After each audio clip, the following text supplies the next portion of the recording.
Assalamualaikum warahmatullahi wabarakatuh. Saya Ica Wulasari, dosen Ilmu Hubungan Internasional Universitas Paramadina. Pada semester Gasal, saya biasanya mengampu mata kuliah aktor non negara. Mata kuliah ini diberikan untuk mahasiswa semester 7 dan terdiri dari 3 SKS.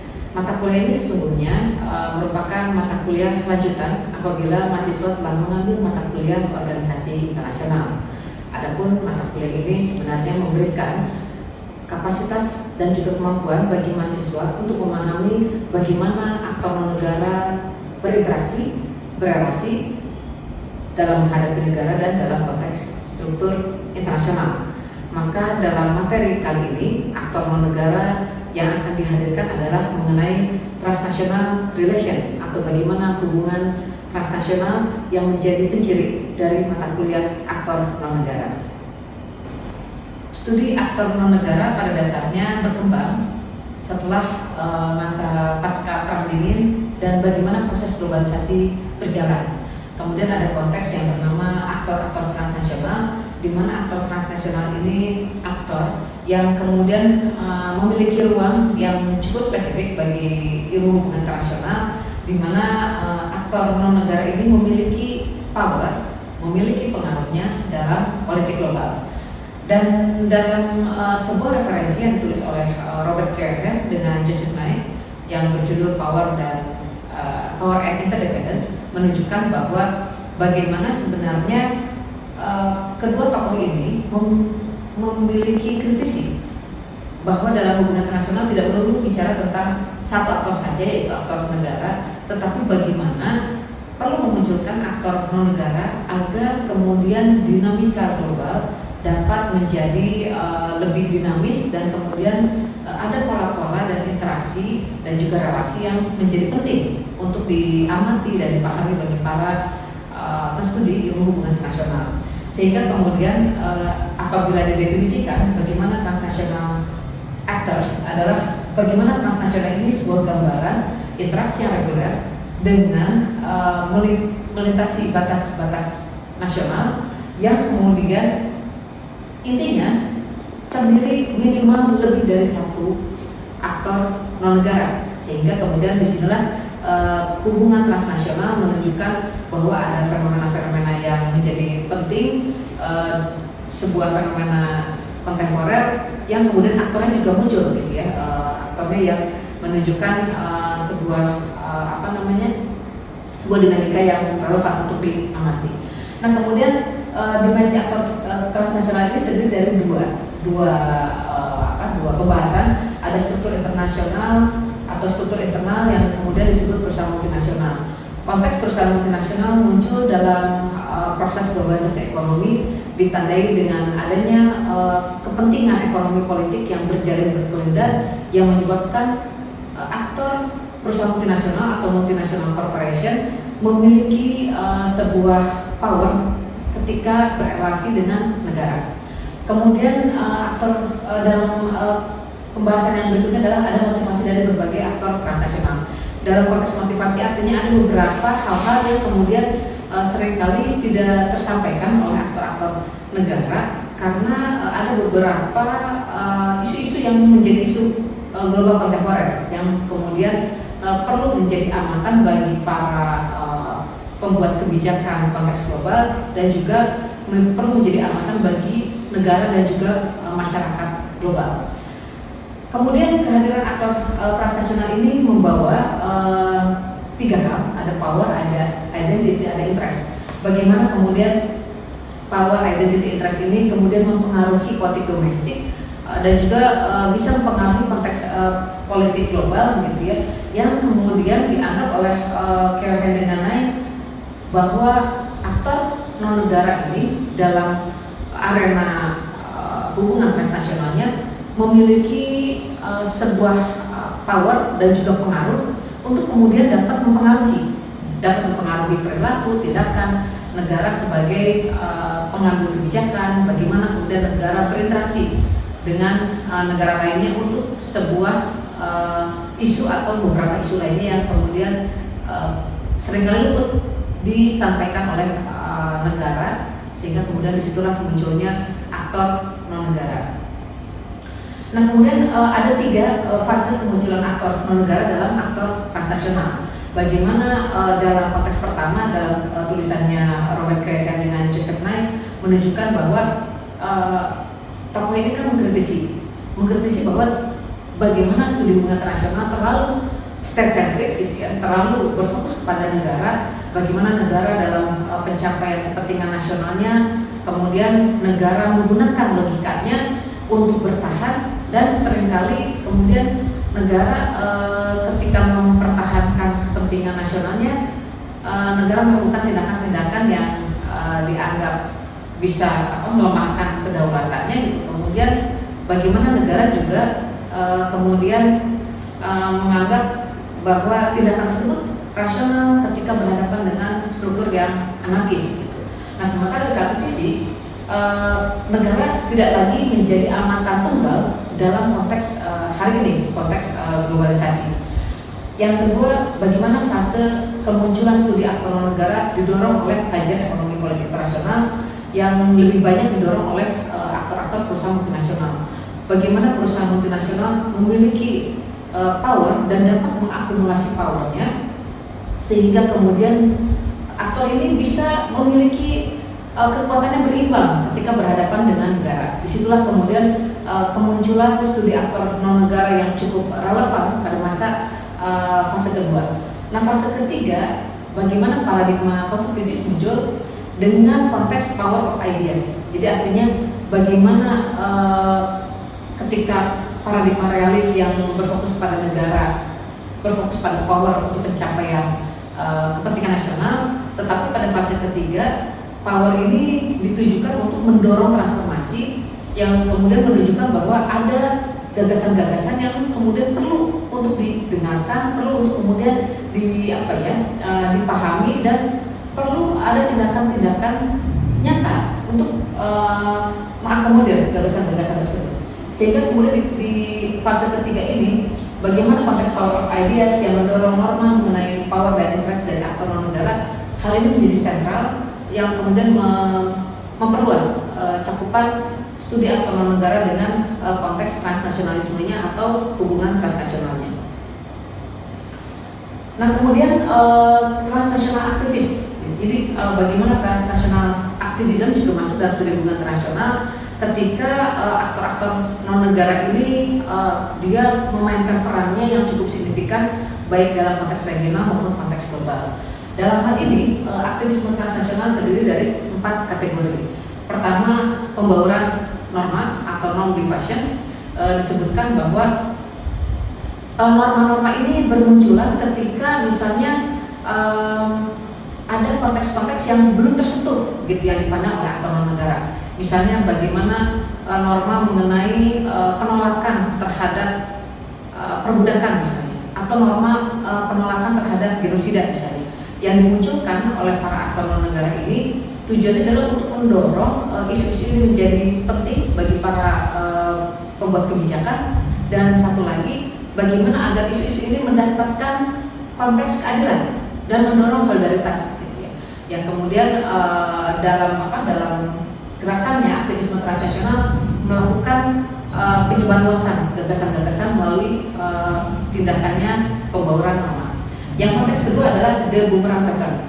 The boomerang pattern artinya ketika aktor non-negara ini memiliki concern terhadap isu tertentu gitu ya, kemudian gerakannya mendapatkan pembatasan dari negara, maka kemudian agar pengaruhnya atau agar tindakannya bisa diterima oleh negara, maka kemudian aktor non-negara ini atau organisasi ini dia kemudian melakukan perluasan pengaruhnya keluar negara untuk kemudian bersama-sama untuk memberikan memberikan penekanan agar dunia internasional memberikan perhatian kepada negara ini untuk kemudian mengubah perilakunya gitu ya, sehingga kemudian mengubah tindakannya agar pro terhadap isu tersebut. Disinilah kemudian letak the boomerang pattern yang menjadi fondasi powernya aktor non-negara. Kemudian yang ketiga ada peluang politik. Peluang politik artinya bagaimana aktor non-negara ini juga perlu rasional agar apa yang menjadi cita-citanya atau landasan perjuangannya kemudian dapat diterima gitu ya oleh struktur global atau struktur regional, maka aktor non negara ini perlu memiliki pengaruh dari kekuatan politik, politik internasional ataupun regional. Misalnya contohnya seperti Greenpeace misalnya, ketika Greenpeace memberikan sorotan kepada Indonesia bahwa perlunya Indonesia melakukan proses-proses untuk mendorong sawit yang berkelanjutan, dalam konteks tersebut Greenpeace kemudian ditopang oleh Uni Eropa. Ketika Uni Eropa juga dalam konteks politik lingkungan hidup globalnya, Uni Eropa sudah punya standar-standar tertentu untuk menekankan bagaimana produk industri yang berkelanjutan. Maka kemudian ketika apa yang dilakukan Greenpeace belum bisa mempengaruhi kebijakan di dalam negeri tersebut, gitu ya, Greenpeace melakukan perluasan dengan gayanya tadi the boomerang pattern, maka kemudian sedikit demi sedikit pemerintah Indonesia kemudian melakukan mengakomodir norma tersebut dengan mengubah kebijakannya, bagaimana kemudian membangun sawit yang berkelanjutan agar produknya dapat diterima oleh industri global. Dan kemudian yang terakhir ada akuntabilitas dan efektivitas. Problem dari aktor non negara adalah bagaimana norma tersebut dapat dilegitimasi atau dapat diterima dan kemudian dapat menjadi norma yang kemudian diterima secara konsensus begitu. Maka dari itu gerakan dari aktor non negara seringkali kemudian melakukan hal-hal yang mendukung ataupun menolak sebuah norma tertentu. Misalnya apabila aktor non negara ini dalam hubungan transnasionalnya melakukan upaya untuk menolak begitu ya kepada kebijakan sebuah negara yang dianggap melanggar sebuah norma tertentu, maka aktor non negara ini dapat melakukan name calling atau penamaan yang buruk begitu ya terhadap negara tersebut. Ketika misalnya satu negara melakukan pelanggaran hak asasi manusia, maka kemudian organisasi ini atau gerakan ini memberikan labeling kepada masyarakat internasional bahwa negara ini melakukan pelanggaran HAM. Kemudian selain itu, agar normanya diterima gitu ya, dan agar punya legitimasi, aktor non negara ini dia melakukan juga konteks untuk sebanyak-banyaknya mendapatkan simpati, maka dia harus melakukan melakukan upaya-upaya untuk diterima gitu. Sehingga dia mendorong upaya simpati dan juga upaya untuk dapat mendorong keadilan sosial gitu. Nah, maka kemudian aktor transnasional ini menjadi salah satu isu penting dalam mata kuliah aktor non negara yang kemudian dapat dijelaskan oleh mahasiswa secara beririsan dengan isu-isu lainnya, misalnya dalam isu keamanan pangan, dalam isu keamanan energi, ataupun isu kemanusiaan dan isu-isu lainnya. Nah, kemudian dalam pembelajaran aktor non negara ini menekankan bagaimana mahasiswa dapat menjadi pembelajar yang aktif di dalam kelas. Nah, untuk itu mari kita simak video berikut ini yang menunjukkan pembelajaran aktif mahasiswa dalam mata kuliah aktor non negara. Tentang bagaimana aktor non negara juga menghadapi negara, dan aktor non negara ini punya peran penting juga dalam hubungan internasional. Nah, sebelum ke sana, apakah sudah dipelajari materi sebelumnya?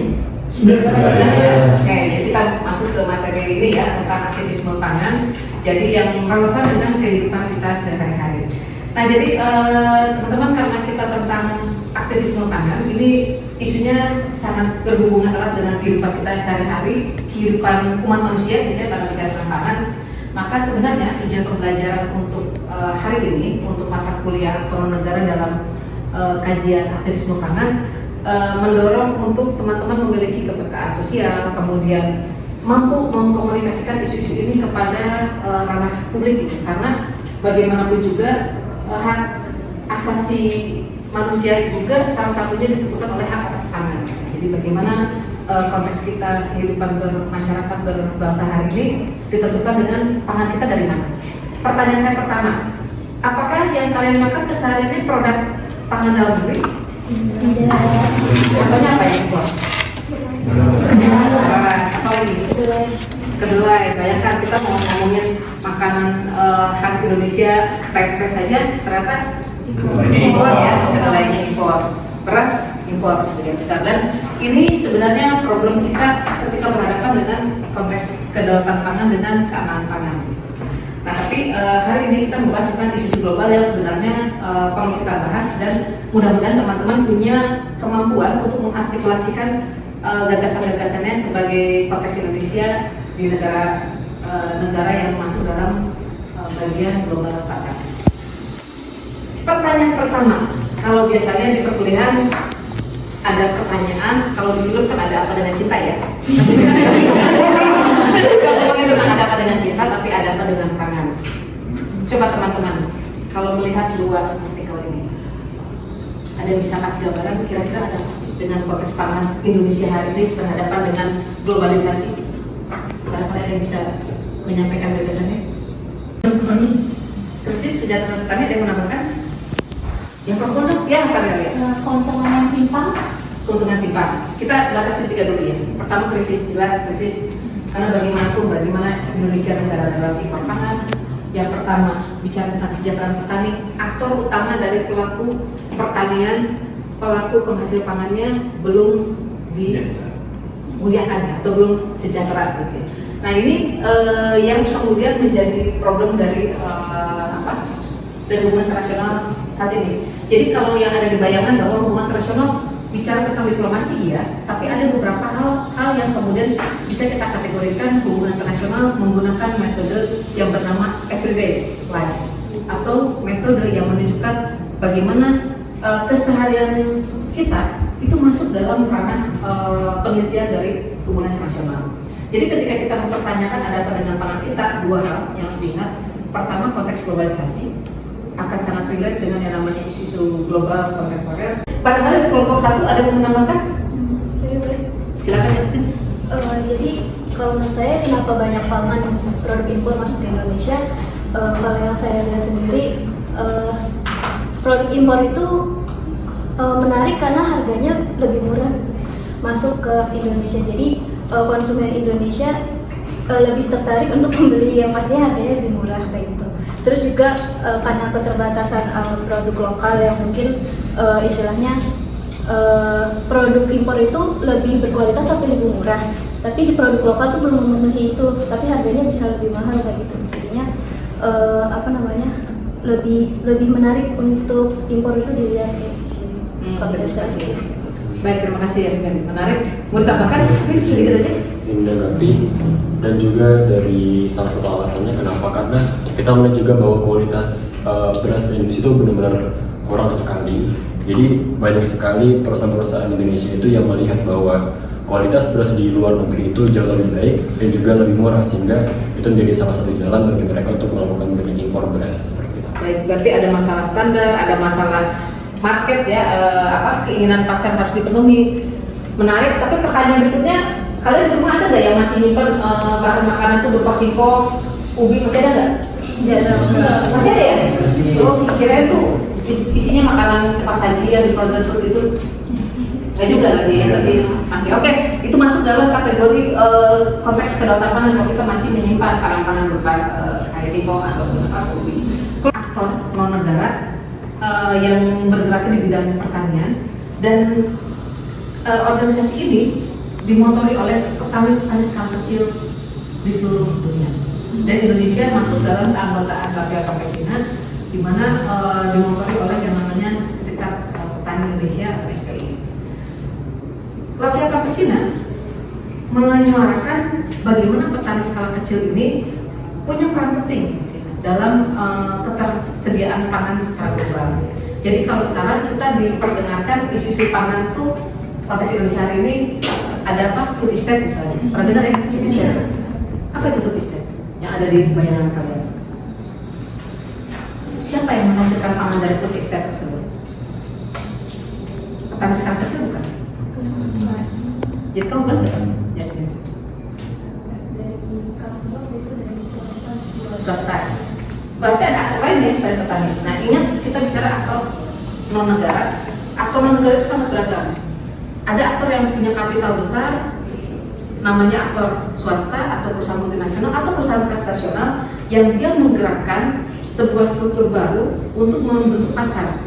Jadi ada aktor baru, input kimiawi. Kalian yakin yang kalian makan sudah sehat?